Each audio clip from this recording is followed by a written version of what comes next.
Husbands and fathers, have you ever been told by your wife or your kids that you're not listening to them and that you just don't understand them? That can be really confusing because you fully understand the words that they are saying. Here's something that you might not know. Listening is a whole lot more than hearing and understanding the words that they are saying. Human communication is very complex. There are lots of different layers to it. It's kind of like we're broadcasting on multiple channels. We broadcast on the channel of words, but we're also broadcasting channels of body language, emotion, intention. And if we're only tuning into one channel, we're only getting a fraction of the message. And sometimes these messages conflict.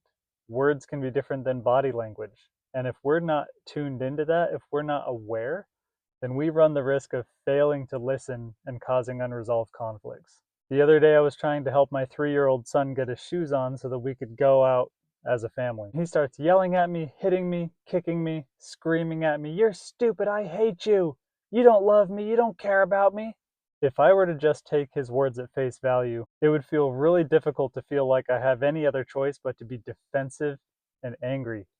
I could lash back and say, "What do you mean I don't love you? I've done this and this and this for you. You're the one kicking me and screaming so loud that's bursting my eardrum. What do you mean I don't love you?"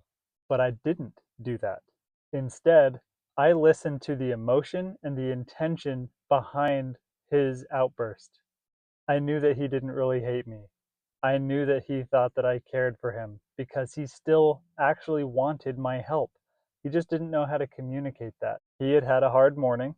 He was probably still a little hungry, and he was angry with me because I'm supposed to be the provider, to be tuned into his needs and to be providing his needs. And the truth is, in that moment, his needs weren't fully being met, and that was on me.